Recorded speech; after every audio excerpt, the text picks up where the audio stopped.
Bismillahirrahmanirrahim. Assalamualaikum warahmatullahi wabarakatuh and very good morning. So today we will continue with lecture number 7 to introduce you about power cable. So essentially bila kita cakap pasal power cable ni, power cable adalah is an assembly of two or more electrical conductor yang disambung, yang disupport oleh overall sheath ataupun outer layer tu kan. So function of a cable itself is to transmit electrical power. Okay. So kalau power cable yang ada, sama ada dia pasang secara permanent ataupun yang jenis boleh portable, yang kita boleh install in a building ataupun kita buried in ground, overhead punya line ataupun expose. So other than permanent wiring, kita pakai juga flexible power cable untuk portable, untuk mobile tool ataupun machinery. Okay. So power cable sendiri didesign, dia boleh bawa kita panggil current carrying capacity, voltage rating that bersesuaian dengan substation yang kita pasang. So dalam sistem kita ada power cable yang kita ada 33 kV, 11 kV, nowadays kita ada juga 132 kV, tapi normally kita pakai overhead lah. Okay, tak pakai power cable normal. Alright. So apa function of electrical cable? Application cable yang kita ada, power cable yang kita ada adalah electrification of commercial and residential. Okay. Bila kita cakap cable, boleh jaga overhead cable, overhead line ataupun underground. Yang connectingkan antara kita punya transmission line kepada power generation kita, kepada kita punya distribution system kita, generation, transmission and distribution, juga menggunakan kabel. Alright. Bila kita tengok ni, industri, telecommunication semua menggunakan kabel. So dalam this chapter, the objective of studying this chapter adalah untuk mengenali different type of power cable. Macam mana it being construct dan process of cable laying. Of course, bila ada kabel, kita memerlukan proses which is cable laying. Dan bila cable laying akan berlakunya cable fault. So type of fault yang ada dan apakah type of jointing kits yang ada dan proses berkaitan lah. Okay. Normally dalam sistem power cable yang kita ada sekarang, okay, kalau pada ketika dulu kita banyak sangat pakai impregnated cable. Nowadays majority of the our cable, sebab Malaysia sendiri menggunakan XLPE atau detailnya adalah cross-link polyethylene insulated power cable. Okay. Ada lagi kita gunakan paper tapi dah jarang, paper insulated. Kalau low voltage banyak kita pakai PVC lagi, polyvinyl chloride punya kabel. Oil field, under pressure, gas pressure ni kebanyakan kepada substation punya connection. Okay. Next is aerial bundle, aerial bunch cable. Okay. Ini yang nama sebab LV dan rubber ataupun electromeric cables. So when we discuss about SLPE, kenapa SLPE menjadi pilihan utama kalau kita tengok structure dia? SLPE itu merujuk kepada dia punya insulator dia. Okay. SLPE itu sendiri bagus disebabkan oleh dia mempunyai excellent thermal, mechanical dengan electrical properties. That's why dia diguna bukan sahaja di Malaysia tapi di seluruh dunia. Pada power station, pada industrial plant, chemical, fertilizer, heavy industry pun guna juga. Apa advantage dia? Okay. Advantage of SLPE isolation adalah dia boleh bawa current capacity yang tinggi. So dia tak mudah breakdown lah senang cerita. Even though kita dah jumpa dalam research, based on research, SLPE ada issue on dia akan ada partial discharges, okay, bila ada trap moisture ataupun trap gases inside our cable. But itu due to manufacturing punya flaw lah, okay. Dan dia sendiri adalah high emergency short circuit rating bila berlaku suatu. Dan SLPE itu sendiri, that material itself, is not prone to fatigue damage. Sebab bila kita bawa current yang tinggi, of course dia akan ada vibration atau heating. So that dia tak mudah rosak disebabkan oleh itulah. Kecuali ada impurity. Okay. SLPE, the material itself is lightweight dan mudah to handle during manufacturing dan juga installation. Dan dielectric losses juga rendah. Alright. Selain daripada itu, material SLPE itu sendiri mempunyai ketahanan yang lebih baik kepada chemical yang biasa kita ada acid ataupun oil lah. Dan untuk buat termination ataupun join adalah sangat senang. Okay. Flexibility dia juga boleh sampai minus 40, which is kat Malaysia sangat sesuai lah. Malaysia tak sampai, tak pernah wujud pun. Okay, ni kabel yang lama, paper insulated lead cover. Okay, ini almost orang kata obsolete punya kabel lah. Tapi paper insulation ni murah, dan dulu satu ketika dulu di TNB juga pakai banyak kabel ni, tapi ada banyak sangat breakdown disebabkan oleh ada moisture trap. Okay, dia low capacitance, dielectric strength juga tinggi. Okay, it's hydroscopic dan specific return dia adalah 1 to the power of 9 ohm per centimeter cube. Tapi dia bergantung kepada tahap kering dia kan. Tadi saya kata bila ada moisture je, dia akan reduce dia punya insulation resistance, which is tak bagus. Okay. So sebelum kita guna paper dulu, kita guna yang satu lagi type is impregnated insulating oil. Okay. So the maximum safe temperature untuk this type of cable adalah sampai almost dekat 1000 degree. So okay, kalau kita tengok design tu sendirilah, kat sini pada hujung dia tu kita coverkan dia dengan wax ataupun tar untuk bantu. Tu nama dia impregnated tu. Impregnated dia macam pregnant kan. Dia ada tar ataupun wax dalam tu untuk bantu. Okay. Ni outer layer dia masih menggunakan PVC atau polyethylene saja, cross link. Tapi pada kabel tu sendiri, nampak ni, dia ada paper insulation impregnated ni. Ni structure dia. Berbeza dengan XLPE. Okay. Alright. So seterusnya, kabel yang saya rasa banyak pada rumah kita pakai, tak kisahlah pada insulation low voltage, medium voltage, banyak kita menggunakan PVC insulated cable. Okay, apa itu PVC? PVC itu sendiri adalah thermoplastic synthetic resins yang digunakan sebagai insulation layer. Okay, dia punya resistivity adalah tinggi, dielectric strength juga baik, mechanical juga kita boleh katakan tak terlalu baik tapi bagus juga.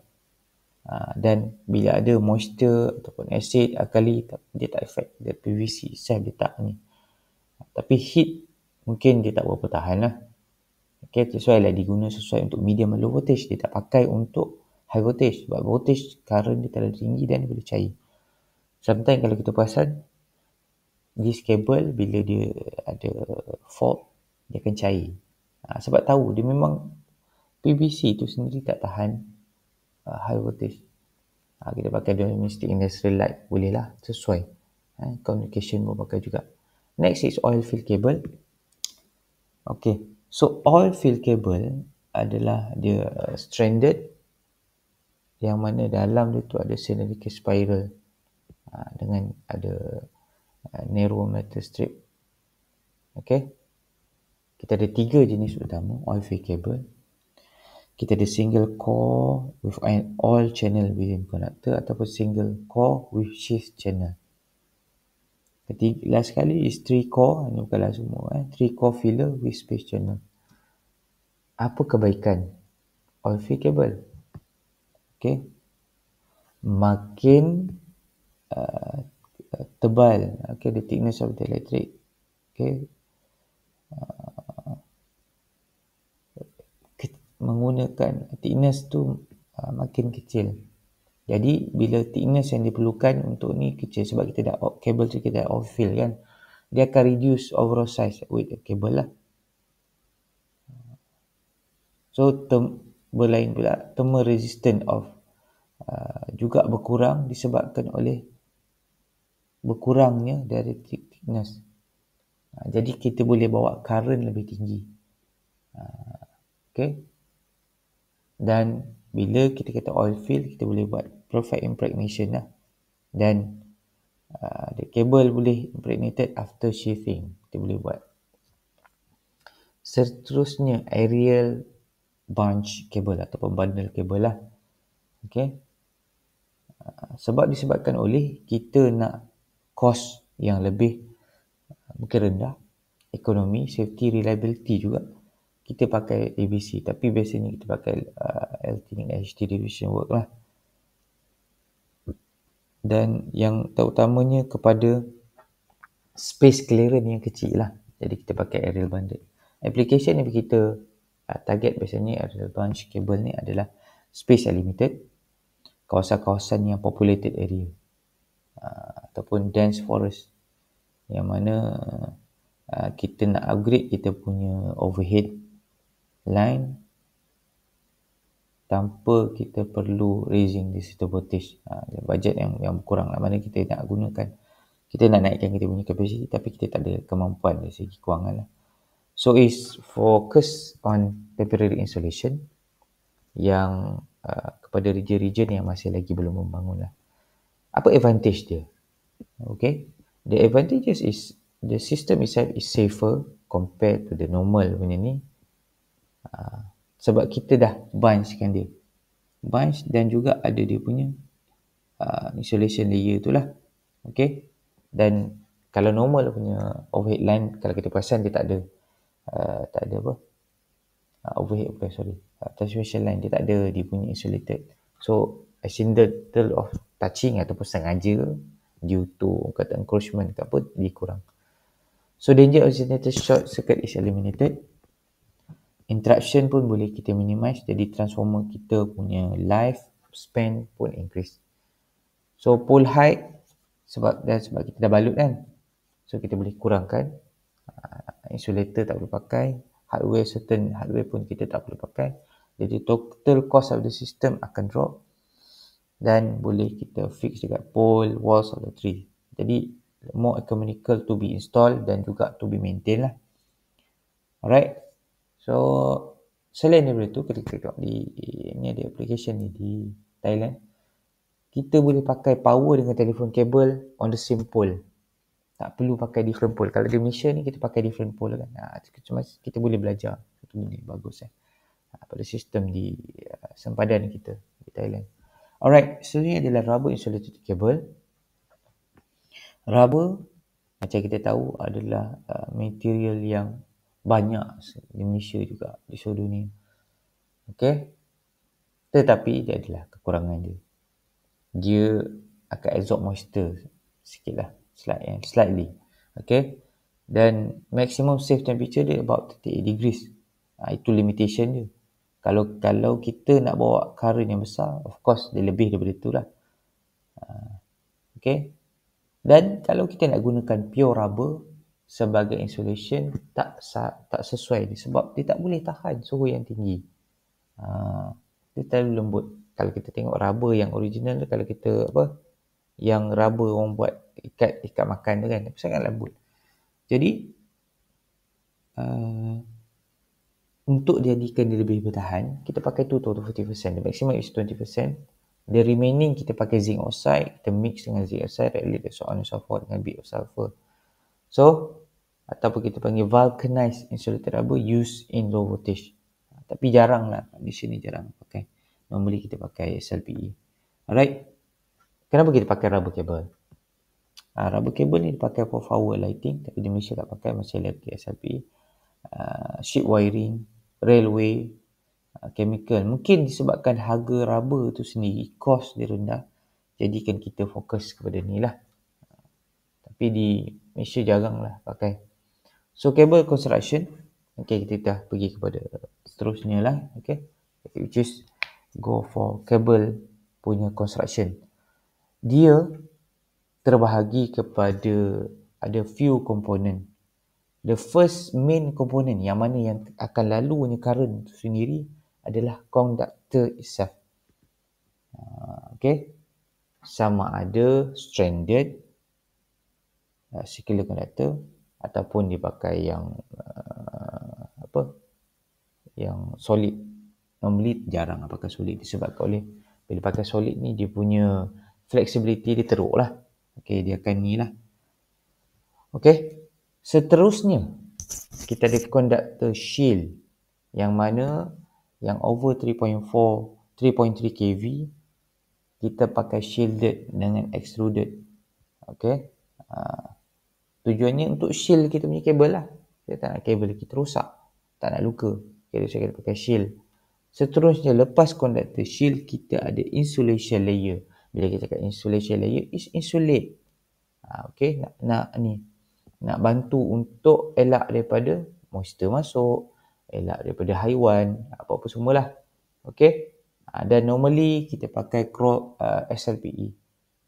Okay, ataupun insulation material lain lah, ada impregnated, ada PVC, tapi bergantung kepada application. Normally kalau high voltage, kita low voltage, kalau distribution ada pakai low voltage juga, medium voltage lah. So ada juga pakai PVC, pakai impregnated oil, pakai SLPE.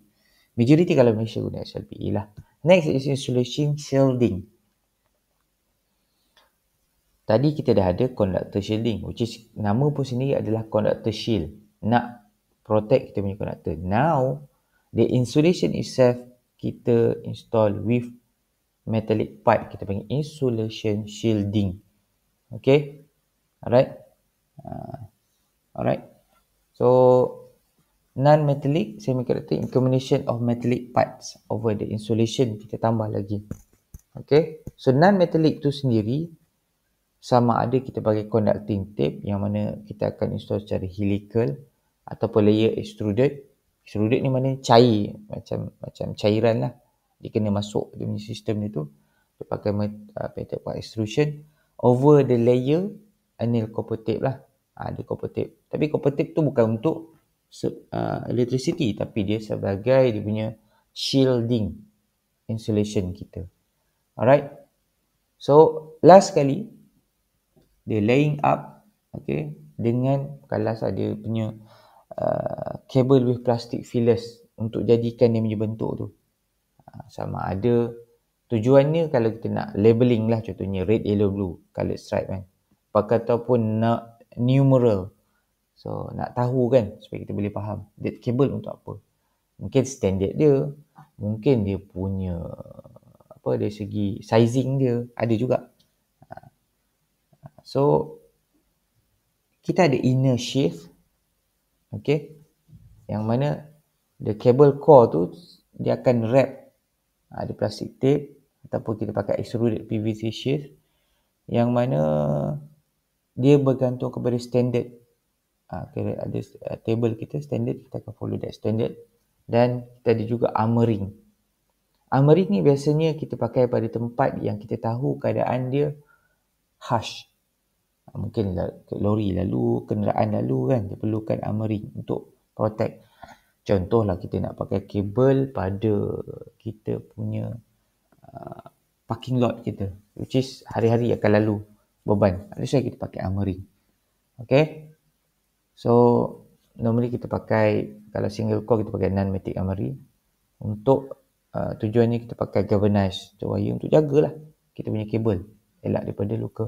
Dan kita ada outer sheath. Ni yang paling luar sekali yang kita nampak. Keluar ni biasa kita nampak lah. Dalam tu kita nampak. Jadi saya cerita daripada awal sampai keluar.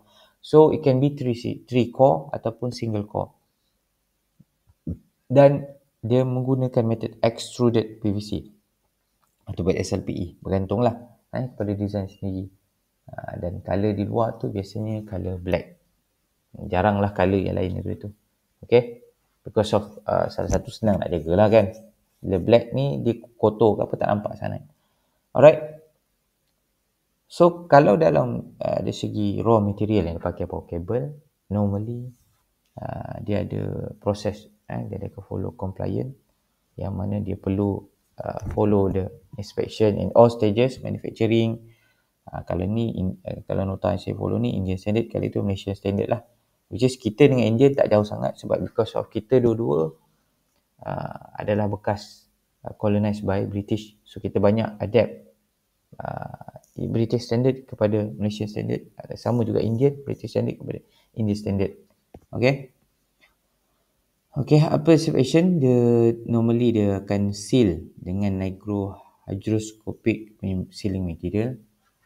Dia nak tahu dalam drum lah senang cerita untuk dihantar. Takkan dia nak letak secara loose kan. Okay. Okay. So sizing of cable. Kabel kita sendiri di sizing bergantung kepada few factor. Antaranya berapakah current carrying capacity dia. Berapa short circuit current yang dia boleh withstand voltage drop dengan losses. So untuk memilih kabel, application yang kita nak gunalah yang bersesuaian, kita kena bergantung kepada equipment yang kita nak sambung. Okay. Dan kabel tu sendiri ada capability lah. Selain daripada technical dia, cost effective, kita kena fikir juga equipment yang kita nak guna tu. Mungkin juga dia kena design besar sikit. Okay. Okay. That's why lah kadang-kadang dia bergantung juga, kabel ni bergantung juga kepada power factor. Kalau power factor tu teruk, kita kena pakai yang besar. Normally kita, that's why lah TMB dia letak kena achieve 0.85 kadang sometimes 0.9. Okay. Normally 0.85 lah. So supply system. Dalam supply system kita ada sistem earthing. Sama ada solid earth ataupun non-effective earth lah. Voltage grade. Berapa rated maximum voltage yang kita pasang. Okay. Berapa voltage drop yang kita benarkan. Current rating. Berapa magnitude of current yang kita nak supply. Dengan sistem fault current. Ini yang kita kena tahu. Kalau kabel sendiri tak boleh tahan fault current, sekejap dia terbakar lah. Okay. Alright. Sama ada kita punya type of load, is it cycle ataupun normal. Okay. Construction detail. Konduktor sendiri, sama ada kita pakai aluminium atau copper, bergantung. Makin, kalau copper kecil sikit, aluminium besar sikit. Aluminium murah, copper mahal. Okay. Screen. For unscreen. Okay. Ini sheath. Sama ada tape ataupun extruded. Okay.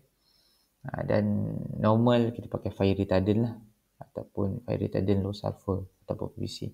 Bergantung pada application, bergantung pada voltage level.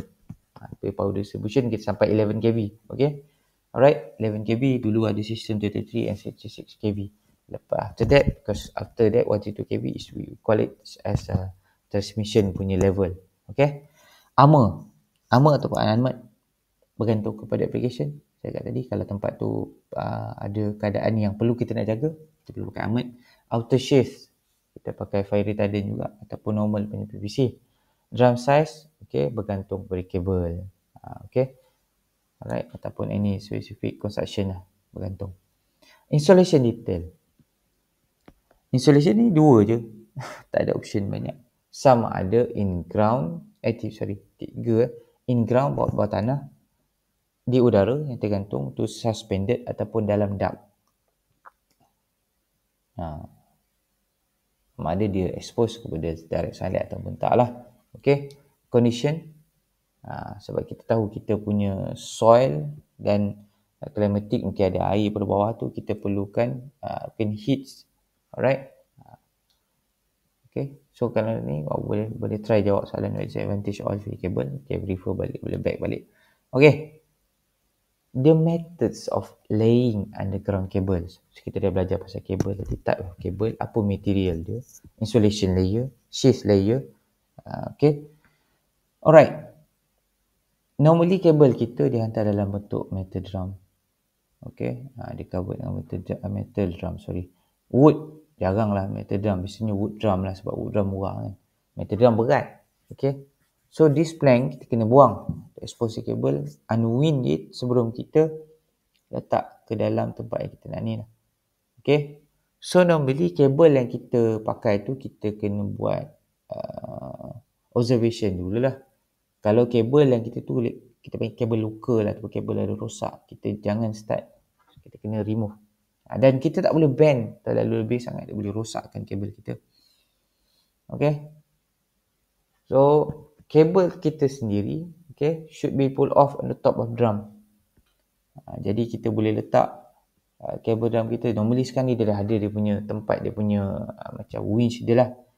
So dia akan painted arrow point to the opposite direction of the pulling lah.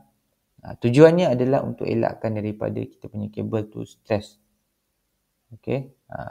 Dan kita ada juga gunakan ground plank. Tujuan untuk braking lah. Alright. Dan semasa kita install dead wire, kita kena ada provision. Ada yang berada di tempat yang dipasang dan juga ada yang berada di atas. Untuk elak daripada unfurling ataupun buckling. Okay. So apa keadaan dia? Simple plank tu dia menjadi brake dia lah. Bila kita pulling, kabel tu turn by hand. Kita pakai hand, maknanya kekuatan tangan kita tak terlalu berbanding winch yang elektrik ni bahaya. Yang akan menyebabkan damage kat kabel kita. Kita tu kabel kita tu mahal. Material dia semua nak ganti. Okay. So possible cable laying kita ada 3 je. Direct in ground, induct atau pipe ataupun in through. Okay, bergantung kepada external condition.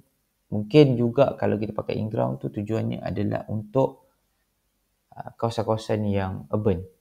Kita tak nak wire-wire kabel. Kata tu Putrajaya mana ada nampak overhead line kan. Buruk-buruk. So kita nak, kalau kawasan-kawasan biasa tak apa. Alright, so direct in ground biasanya kita buat trench. Yang mana bila kita dah dug out dia punya tanah tu kan, road cable tu, kita letak clean sand dalam 15 cm. Okay. Sebelum kita lay kita punya underground cable. Okay. Lepas kita dah lay kabel, kita letak lagi 15 cm clean sand atau soft earth and covered by brick. Okay. Sebelum kita tutup trench kita tu dengan loose earth, tanah biasalah, dan ram properly. Okay. Kalau pipe or duct laying yang kita juga lay on the ground, biasanya kita boleh pakai plastik ataupun metal yang kita letak dalam konkrit lah untuk sebagai dia punya mechanical protection lah. So the cable ada drawn ataupun laid, bergantung lah kepada design. Kalau boleh drawn, kita boleh tarik lah. So tapi dia sesuai untuk kabel root yang pendek lah. So senang kita nak pasang dia dan kurang bend. Terutamanya dalam workshop ataupun road crossing. Sebab dia sekejap lah road crossing kan. Alright. Sesuai trough laying. Okay. Bila kita cakap trough laying, biasa dia dipakai trenches ataupun channel. Okay. Dan that channel adalah covered by sama ada wood, metal ataupun clay porcelain through the lid lah. So dia akan ada macam tolerant lah ataupun space supaya kita boleh letak kita punya bitumen punya compound, yang mana last sekali kita akan cover dengan top slab ataupun cover. Ni biasanya kita panggil trenches. Biasa kita perasan yang dia penutup tu kan, macam penutup longkang tu. Dia bawah tu ada kabel, kita letak bitumen dulu. Loose earth is fill, trench dan ram, bagi nampak rata, cantik kemas. Alright. Go to the part of cable fault. Okay. Bila kita cakap cable fault, normally common fault yang ada pada kabel kita adalah ground fault. Okay, ground fault maknanya kabel to ground lah. Okay, ataupun core to earth, kita panggil ground fault. Ada juga kita panggil sebagai short circuit fault, yang mana between cable to cable ataupun between cores faulty. Dia ada yang luka. Sepatutnya dalam antara kabel tu short circuit, that's why dia kata short circuit. Short circuit dia jadi short. Patutnya panjang, dia jadi short. Okay. Seterusnya dia open circuit, yang mana sambungan tak ada. Open circuit. Circuit tu terbuka. Jadi untuk locating different type of fault, kita ada dua kaedah yang berbeza. How to detect a fault. Okay. Kalau kita nak investigate dalam pada kabel yang multi-core, okay, the insulation resistance antara ground, core to ground, and between core to core, kita kena measure. Okay, insulation resistance. Dia sepatutnya value dalam mega ohm. Okay, kalau if ground or earth fault, kita dah rasa macam itu punca dia, ground, earth tu samalah. Okay. So, barulah kita boleh attack the same area tu yang kita dah tahu, suspected tu. Okay. Yang mana fault, kita ada face to ground atau face to face fault lah. So, kalau resistance between conductor and earth ataupun shielding, tak kisahlah kan, is low, maknanya face to ground lah. Similarly, kalau resistance to conductor low, itu pun face to face fault lah. Okay. Maknanya antara dia tu dah almost zero lah, ataupun rendah sangat value. So value tu normally untuk as a reference masa kita commissioning new cable, kita buat measurement dulu. Kita bagi site acceptance test. So that site acceptance test, dah ada value yang recorded tu sepatutnya almost sama lah. Kalau over the years pun, even cable kita dah downgrade ke apa semua, dia masih lagi okay. Okay. So waktu tu kita akan buat new measurement, new values akan compare dengan pre-recorded value. Okay. Dan kebanyakan kabel kita letak dalam tempat yang covered, conduit ke trench kan. Okay. So bila kita letak dalam tempat yang tertutup, of course kita susah nak detect without kita removing the cover ataupun kita gali kan. Okay. Susahlah kita nak detect, tak tahu. That's why kita guna carbon fault locator. Mana equipment tu untuk bukan saja identify carbon fault, tapi juga calculate the distance. So kita apply this equipment bagi carbon fault locator to the cable nearer to the suspected fault ataupun area tu lah. Okay. So distance kita boleh agak apa function dia. Okay. So kita gunakan cable locator. Seterusnya, high tension ataupun low tension cable jointing kits. Of course lah, bila kita hantar drum cable, takkanlah kita hantar drum cable 10 km. Tak boleh, tak logik. In term of transportation, logistik tak kena. Jadi, cable length tu sendiri, dia ada multiple cable length. Yang mana bila ada cable length yang berbeza, kita memerlukan join. Menyambung kan, jointing kits. Okay. Alright. Bila jointing kit, of course, sometimes bila ada fault, kita tak buanglah the whole cable. Kita buang dekat area yang fault saja, kita buat jointing. So, the repair, kita buang ke ni untuk ganti yang baru. Okay. Repair dan supaya dia functional balik lah. Okay. So, apa type of jointing kit yang kita ada? For SLPE dan PILC, kita pakai heat shrinkable. Kalau SLPE saja kita pakai push on type. Ni paling senang, push on type lock. Next, PILC kita pakai juga resin cast. SLPE kita pakai Tapex type. Okay, cable jointing material. It can be cable locks. Kita boleh jadi jointing sleeve ataupun single compression brass plants, impregnated paper tapes, trampoline resin ataupun pneumatic trefoil. Okay, so toolbox yang kita guna composite toolbox, compression joint tool, scraper tools. Alright. So, for cable jointing and termination ni maksudnya sebelum dia masuk kepada any equipment lah.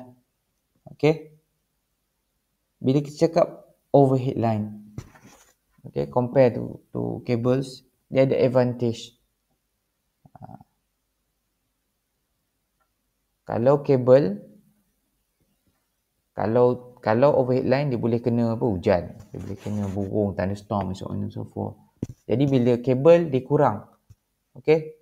So bila kabel jointing ni, maknanya kita menyambungkan dua kabel yang different punya panjang lah. Ataupun kita nak repair a certain part yang rosak. Apa yang contohlah 1 meter ni rosak, apa 1 meter, kita ganti 1 meter je lah. Dan kita buat balik new jointing. Alright. Macam saya cakap tadi lah. Head jointing ni 11 kb heat shrink cable, ni type yang ada lah, kita boleh baca sendiri. Alright. So material dia juga, okay, material requirement untuk jointing sleeve ada GI mesh, ada insulating sleeve, adhesive, glass bedding, okay, crimping. Alright. Any safety instruction untuk elakkan daripada kita masa kita buat jointing kits. Of course, benda-benda yang melibatkan electrical ni kita kena hati-hati. Okay. Sebab sometimes kita kena pakai gas torches yang mana kalau ada gas leaking, hati-hati, bahaya, boleh meletupan kan. Okay. So pakai juga yang blower untuk elak daripada fumes yang terhasil daripada jointing tu kan, bau masuk kita pakai mask apa semua. Alright. So normally bila kita buat jointing ni, yang siapa yang biasa buat tu, dia ada dia punya hands on training dia lah. Dia ada manual dia. Different type, different brand, dia lain dia punya kaedah jointing dia. Secara fundamental sama. Okay. Tujuannya untuk dia clean end tu sambung dengan new cable lah. Jangan sampai ada expose wire. Alright. Kalau kita tengok sini jointing section, dia grease, apa initiate, put insatiable, stress tube. Okay. Ni just knowledge lah. Okay. Dan kita buat connection tu, insert the cable connector, ensure the connector meet the ends. Ingat supaya nak elak daripada tak ada pula kita dah buat cable joint which is connector kita tak sambung. Tu kena penting. That's why lah lepas tu kita buat insulation resistant jugalah untuk buat testing. Okay. Ni proses-proses je lah. You can read all the ni. Okay. So cable end sendiri kita boleh buat terminated by providing untuk nak elak kan, stress control screen, the earthing clamp leads ataupun insulation atau lock ring shirts. So masa kita buat termination tadi, kita kena tahu the size of cable yang kita dah pakai. Sesuai dengan kit yang kita dah pakai dekat cable tu, sizing dia. So the kit itself dia ada accessory. Okay, dan dia ada proses step by step. Normally dia being trained, bukan saja dia supply, dia kena begin train untuk buat joint termination. Dan macam di TNB sendiri memang resah dia ada buat training untuk buat joint termination. Even though sometimes kita hired third party, tapi kita sendiri kena tahu untuk elakkan daripada kita kena tipu lah. Okay. Alright, type of termination yang ada pada sistem. Okay. Bila kita cakap aja joint tu sebenarnya adalah weakest link. Tapi untuk nak reduce cost lah kan, nak elakkan. That's why kita pakai type termination, kita pakai cast iron molded ataupun extra resin, heat shrinkable, ocean type. Okay. Ini cara kita packing transport kita punya kabel lah. Biasanya kita letak dalam drum ataupun winches ataupun block. Beli kayu lah kan. Kita perasan atas lori penuh susunan kayu. That's why dia punya panjang dia pun tu tak boleh buat panjang sangat. Sebab sizing pula. Normally kabel tu supply dalam 500 meter. Dalam gram.